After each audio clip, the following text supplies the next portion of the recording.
I know, right? This is a very sad development.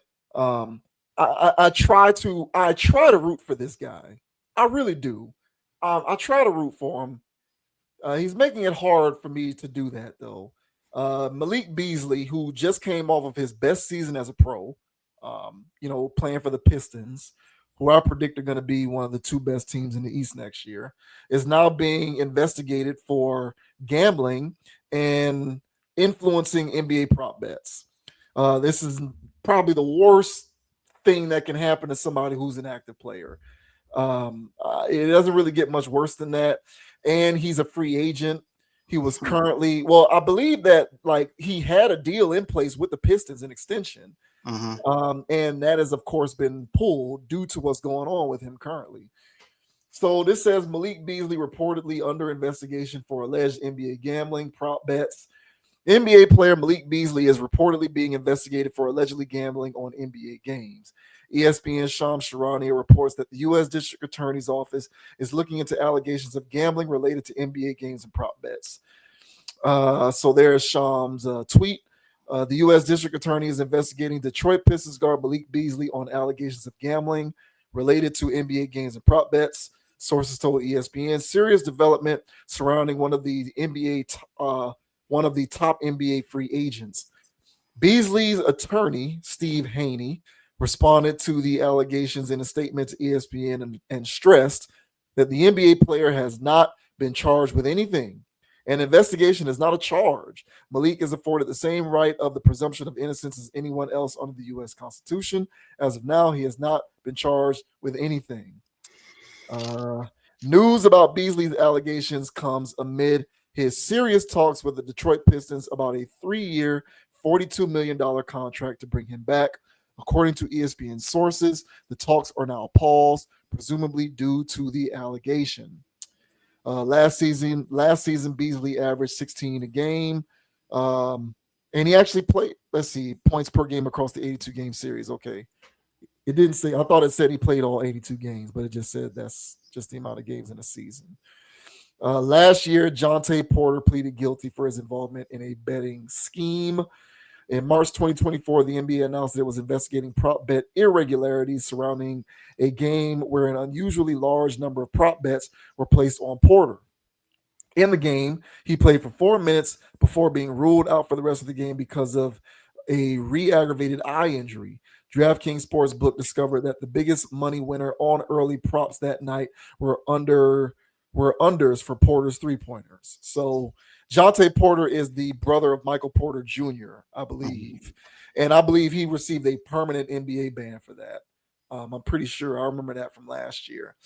So yeah, bro, this isn't a good look from Malik Beasley. Obviously, I thought about you when I saw this story because I fight against you when it comes to like sports games being uh sketchy. Manipulated. I fight against you for that, not because I think you're wrong, but because I just hold on to sports being something that I can rely upon as authentic. And that's the reason why. It's just because I want it to not be true, not because I Mhm. believe that you're wrong. But yeah, what do you think about this latest situation with Malik Beasley? Yeah, man, I'm with you, bro. I'm a fan of the guy. FSU alum, right? Correct. Yeah. Yeah, man. So I'm a fan of the guy. Wasn't so much a fan of the Larsa Pippen thing, but but that shows you his decision making skills again. Exactly. But you know what I'm saying? I appreciated his game. I felt like, yeah, this year, man, he really stepped it up. Um, 16 and a half points a game off the bench at that. The guy was balling, man. But um, I can't explain why he would throw it all away. I don't know what kind of side money you're making when you're making millions of dollars already. And when you're already, you know, this whole season, he knew he was up for contract negotiations, where you're going to be making tens of millions of dollars a year. Why risk that? Like, honestly, at this rate, if he's guilty, if he was actually doing this, who would have said he would have stopped? And it's like, bro, you're already making tens of millions of dollars. Why are you at that point? I don't know what that's about. Unfortunately, I don't think he's the only guy. I be prop betting, bro. And some of them things be so sketchy, bro. It be so sketchy. Like you're following a dude.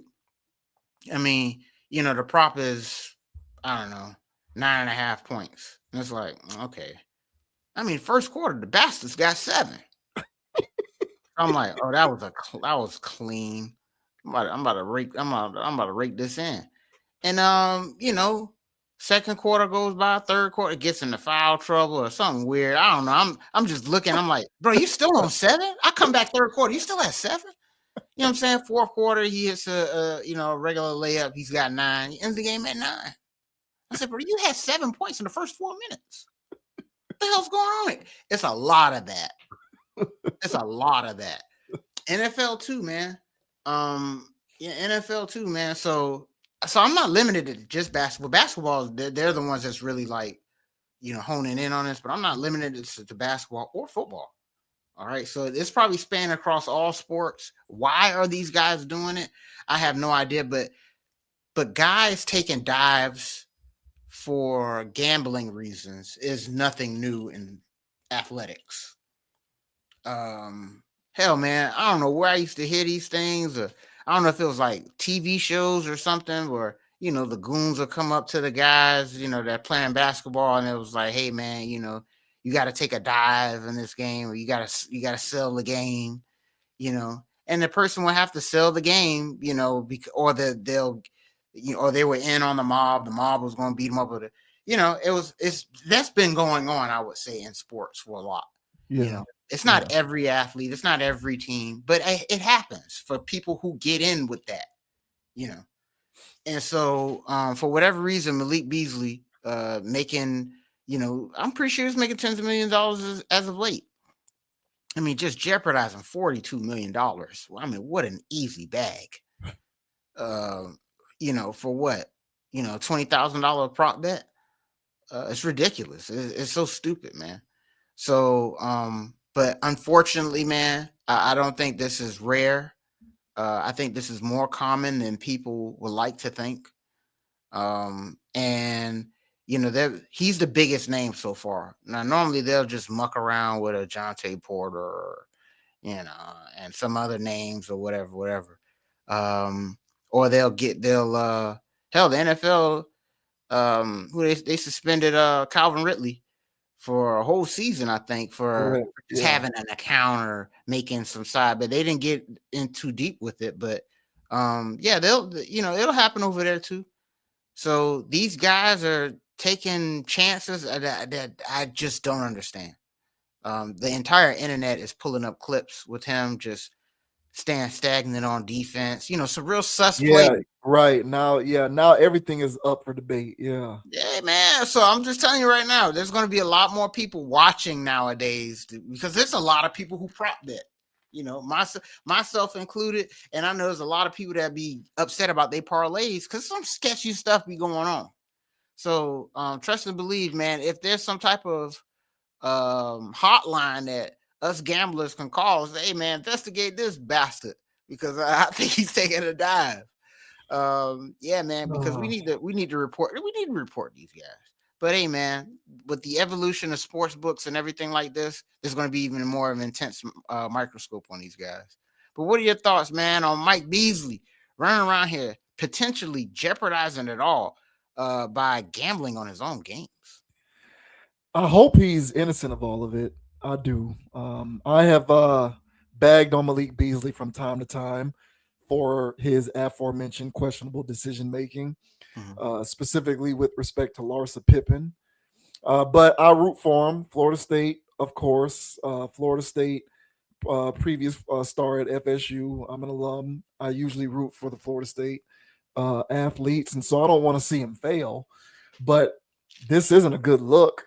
And I laugh when you bring it up, but I was actually going to mention it. I was going to mention the Larsa Pippen thing. I'm not going to make too big of an issue. I'm not going to make too big of a correlation, rather.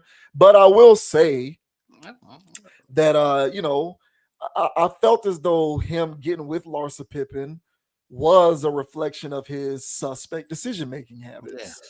And I do think that, this is right in line with an individual who is prone to making suspect decisions. Yes. So there's a correlation there, in my I opinion. mean, look at Marcus Jordan, bro. I mean, You're right. Yeah. incredible decision maker, man. Right. So I'm not trying to make this about the women that Malik Beasley is with, but people are consistent.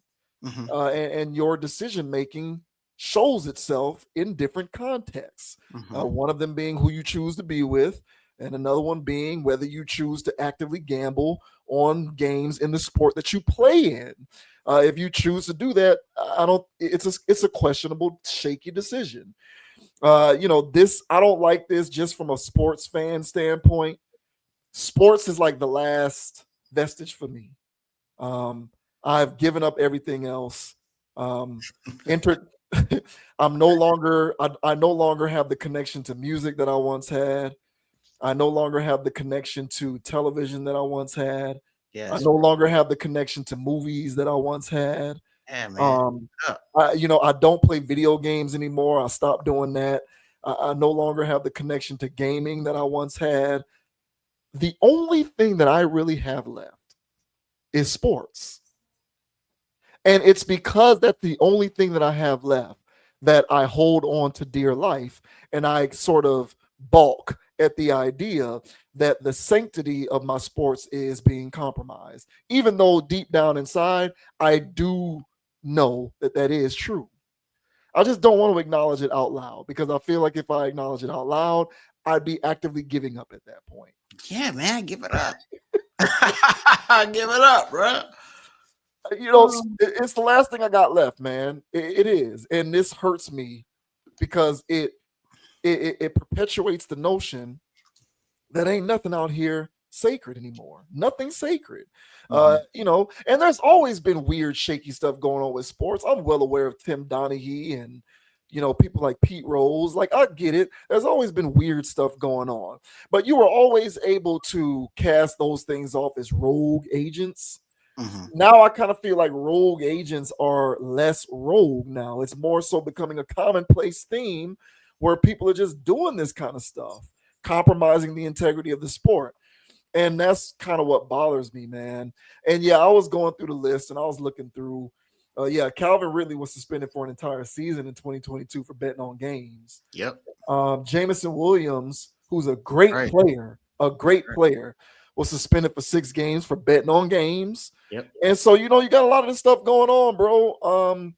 It's wild, man. It sucks. I don't like it, but this is the world that we live in, man. And if I am to make a larger societal point, I'll make one very briefly. You brought up you're already in contention to earn $42 million. You just came off your best season, and you're about to make tens of millions of dollars. Why jeopardize that over whatever the value of coming out on the better end of these bets was 20, 50, 100K, whatever it is, it pales in comparison to the kind of money you are about to be paid by the Pistons if this comes out to be true. And I think part of what goes into people's decisions to do this is our slavish devotion to get into the bag. Like we've reached a point in the world where there's just no amount of money that's enough. So we simp over getting to a bag so much that it doesn't matter how much we're making or how much we're set to make.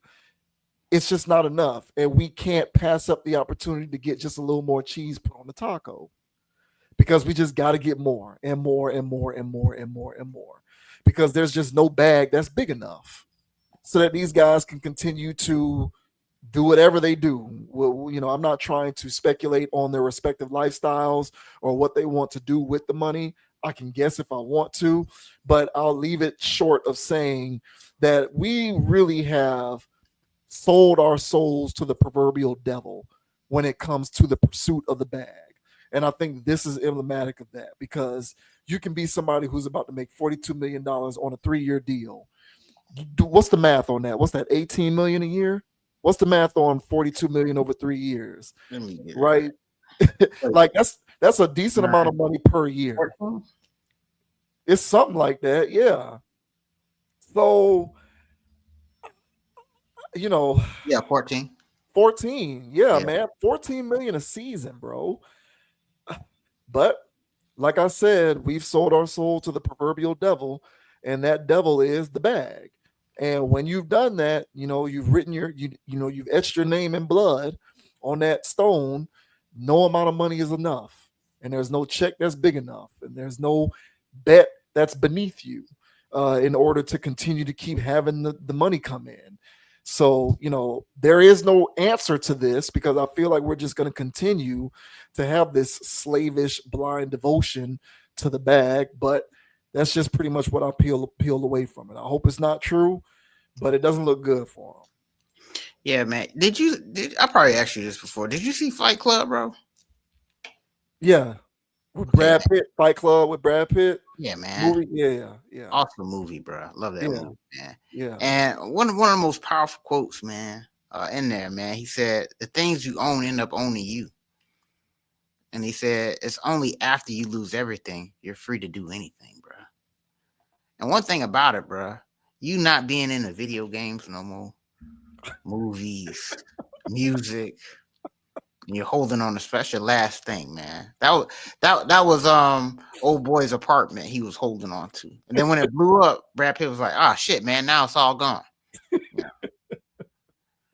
And once you because I'm telling you, bro, these trappings that they got us in, bro. Now, see, here's the thing. I like sports. I watch it, but I also, me personally, I'll just say for me yeah, personally, I think it's a WWE drama. And so, yeah, man, I used to, I was a big WCW fan, bro. So I was sitting there watching it, man, and those guys are doing what they doing, and I'm invested, bro. You know what I'm saying? Diamond Dallas Page and all the NWO, and the drama going on with Hogan and them, and I'm like, damn, bro, what's going on? I know it's fake, but I'm invested, bro. And so there's a level of fandom that you can still have for watching a stage drama. yeah, Like a lot of girls know that these reality shows are straight up fake. They know that. A lot of them know that, you know, but some of them, like watching the train wreck. They like watching the drama. They know that's not a real fight, but you're not gonna. She's not gonna not laugh when that girl splashed her in the face with the drink. So for me, I know that some of these games be a little wonky sometimes, but hey, man, that guy took off from the free throw line and he really dunked on that man. yeah, You know what I'm saying? So I'm still hop up on my seat like, oh, snap. That's top turnbuckle, man. yeah. So I can still watch it, and while I'm watching it, I'll gamble on it. And that's me personally. I'll gamble on it. And if I'm as because see they play ego games with my intuition. See, I'd be feeling like, oh, y'all gonna do this, so I'll bet on that. And so I like betting on, even though I know it's some fishy business going on. So that's the little game that I play. The only thing that's really keeping me from watching it now is the gambling, to be honest. If it wasn't for the gambling, because it was some years, bro, I just was not watching anything. I wasn't Mhm. watching NFL or NBA. I still watch college, but I wasn't watching anything professional. It was a good little stretch. And then once I started getting on DraftKings and stuff, man, I started, I was like, hey, man, well, I gotta watch what I just invested in. Yeah, You know. But yeah, man, I'll just say this, man. You can still hold on to things, bro, and do your thing with that, bro. Just try to watch it. But me personally, man, I gave up on all of these things because it's. I honestly feel as though that they got people by, they. It's a I personally feel like it's a mechanism of control. In the sense that people invest so much of their time, energy. Man, when I was a jit, bro, I used to collect cards, sit there and read the stats yeah, all day. I thought it was yeah, something. I thought I had to be an almanac for sports. I was investing so much of my life into that. And Yeah. then, in the grand scheme of things, we grow up, you go, I should have been learning more about the countries of the world than, how many double doubles Charles Barkley had in 1993. And so at this point, I just feel as though, uh, these things tearing off at the seams, man. It's the illusion just falling by the wayside, bro. It was Yeah. only so long they can keep this charade up, and them outing some of these guys to me is more hogwash. It's more guys. Yeah. It's more guys. You saw the thing. Last thing I said. You saw the thing last in this current playoffs where Draymond Green was sitting there hollering what the spread was. Yeah. Yeah, he was Yeah. sitting there hollering what the spread was, and oh Yeah. yeah, I thought that we that was can. very, yeah, that caught me off guard. It did. I ain't gonna lie. Yeah, On national television, I thought that but that this is was, how brazen these guys are getting. yeah, I know. I know. You know what I'm saying? At least the old heads back in the day had some decorum. These young Yeah. guys, man, they acting like they trapping out there. Like, you know what I'm saying? It's the same old thing, self snitching. So, hey, man, it is what it is with these guys. I gave up this. I gave up the sport as one of those things. I just play it as a genuine form of entertainment now. I just watch it for a genuine form of entertainment, but it used to be my life, man. And I'm glad I gave it up in that capacity. But now the gambling bugs got me. So Yeah. follow me on what I'm saying, DraftKings, man. You know what I'm saying? Send me an app, bro. I'll take your cash pronto. You know what I'm saying? But yeah, man. Um I'm sorry to see that Beasley's gonna lose out of a bag, man. That's crazy. Yeah. No, you have the right idea. You do. I get it. It's just, it's the one thing that I used to be able to depend upon as real in my life that I consume for entertainment I purposes. feel it. I feel it. Because I always accepted the movies were fake, and I always accepted the TV was fake, and I knew the video games were fake. But it was like sports is the one thing that's compelling to me that's authentic. But now it just looks like I got to lump sports in with everything else, which is just an adjustment that I'll have to make. I mean, if I was willing, when I was a kid, of course, and I was into all of the nerd stuff. I was big into Star Wars and whatnot. I collected a lot of stuff. Mm-hmm. At the height of Pokemon cards in the late 90s, I was the king of Pokemon cards. I had so many Pokemon cards. I spent a lot of money on that stuff. And that stuff had value to me. It Mm-hmm. had value to me, albeit it being fantasy fair. It was just fake. It was video game, anime, manga stuff. But I was cool with that because I embraced it as this is my entertainment hobby and whatever the case. So it just kind of looks like I got to lump sports in with that. It is what it is. It's just Yeah. the way that it has become so obvious now with guys talking about it so openly. To me, it's like it's like they're making a mockery of it. And it just kind of makes me feel like I should have never invested in it so emotionally in the first place, Yeah. going all the way back to when I was a child. So I kind of feel like I was taken for a ride, and Right. it sucked, but Hey man, this um, stage is the grief, man. You know what I'm saying? You gotta get frustrated. You gotta go through all those stages, man. But you come out on the other side, yeah, on the better yeah. end, man. But hey, don't let me taint you, bro. I'm the No, 10th no, floor no. man, bro. It is what it is. It is what it is, man. It Uh, sucks though. It is what it is, but it's unfortunate. And they're gonna have to get a handle on how to regulate this stuff I better. don't know how they're going to. I don't know either. But right now it's just the wild, wild west. It's so deregulated. It's like NIL transfer portal stuff. Mhm, Like college football is just a shootout at the OK Corral right now. And I don't mhm, know how you stop that. How do you stop or put guardrails around, players wanting to leave and, outside influences inflating the value of certain programs because they can. I mean, mhm. I don't know how you can stop that. But clearly there's just no more purity or sanctity in sports, and sports was the final vestige, and so now everything is just entertainment fair. Yeah, man. And It's the Roman Coliseum, bro. This it's there to distract the people. So the veil coming off is a good thing, man. So now we can get back to stuff that actually matters. I need, yeah, I guess I just need something to get away from the world for a change. Like this stuff be this stuff be killing my vibe. I ain't trying to be dealing with the world 24/7. That's why I go to sports. But if sports is fake, it kind of just puts a dimmer on it a bit. But Yeah. whatever, it is what it is, man. Hey man. I'll learn to adjust to it. Hey I, man. I Best don't of have luck I to don't you, have a Beasley. choice. Yeah. Hey, best of luck to you, Beasley, man. Beat those allegations, bro. I Yeah, believe in you, for real. bro. Yeah.